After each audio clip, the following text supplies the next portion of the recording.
I'm a racer and I know it.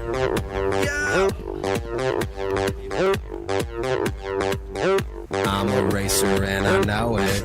Hello and welcome, racer fans, to another episode of This Week in Racer Cross Country. My name is James Lowery, and once again, I'm joined by Coach Jenny Severns. Coach, nice to have you today. Thanks, it's good to be here. We'll be talking this week about cross country's upcoming meet, the Commodore Classic in Nashville, Tennessee. Coach, what are we looking for? It's actually an SEC preview meet, so there's going to be some really good competition. It's a really good opportunity for our kids to get to race against some teams that we normally don't get to race and just kind of see where we're at. It'll be really exciting for the freshman women. It'll be their first 6K, and for the freshman men, it'll be their first 8K. So it'll be good to see how they handle the longer distance. And you were telling us last week about that course being a little bit more difficult than your normal course you're used to. Yeah. Do you want to give us a little bit more about the course itself? It's a little hilly, but it's really turny, and the footing's just not that great. It's not terribly difficult, but it's just enough to slow you down. All right. So this week, Racer Cross Country had a lot of training to do in preparation for the Commodore Classic. Coach, who really stood out in practices this week? We had a lot of people step up in practice this week that I'm really excited about. Will Elledge actually PR'd in our 4-mile tempo from his race last weekend, so that was kind of exciting.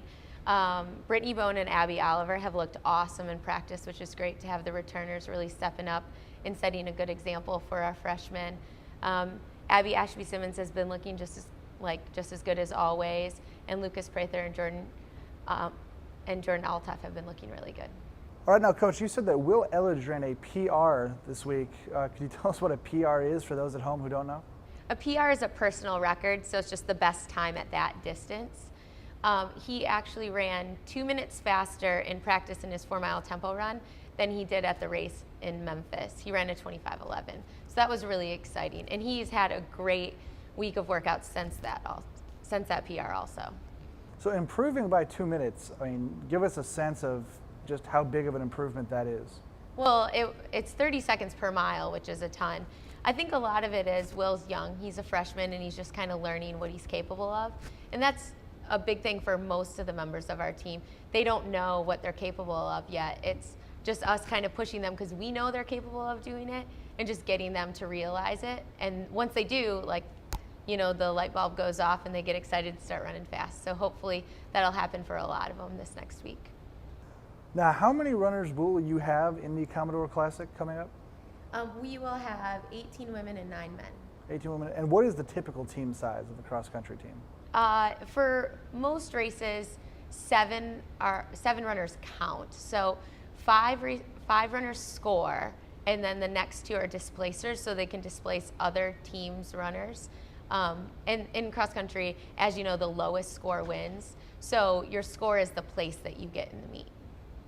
So you were talking about displacers. Is there any kind of strategy, like if you know you're in 6th or 7th on your team, just to try to beat someone on another team? Yeah, if you're the number 6 or 7 on a team, but you're ahead of somebody else's number 1 through 5, then you move their score up because each person in front of them makes their score go up a point. So we could really help our score by raising the score of other teams by having our 6th and 7th runner ahead of their, top 5, any of their top 5 runners. Now, Coach, you mentioned all of the SEC opponents that were going to be at the Commodore Classic this weekend. Are there any other schools you're happy to take a look at? Yeah, definitely. Belmont will be there, which we haven't raced them ever since I've been here, and they're new to the conference, so it's really important to get a look at them. We'll also see Jacksonville State, UT Martin again, which is big for the boys because we finished right behind them at the last meet, and Tennessee State, I believe, will be there. So we'll see a lot of OVC schools where we'll get kind of a better idea of where we fit in right now and what we need to improve on. On the men's side, you mentioned that they're going to see UT Martin again. Do you think they're just itching to get back in there to finish ahead of them? Yeah, I hope so. They're definitely a team I think we need to go after if we want to accomplish our goals for the season. They were 5th place last year in the OVC, and this year we add Belmont and SIUE, so they're kind of a mid-pack team, and we definitely want to get ourselves ahead of them. So each time we get to race them is good because it's another opportunity to see our improvement. All right, well, thank you for being here this week, Coach. Thank you very much. And thank you, fans, for watching us once again on This Week in Racer Cross Country. We'll be here every Thursday. You can find us on GoRacers.com as well as all of your other Murray State athletic news. Thank you for watching, and you all have a great day.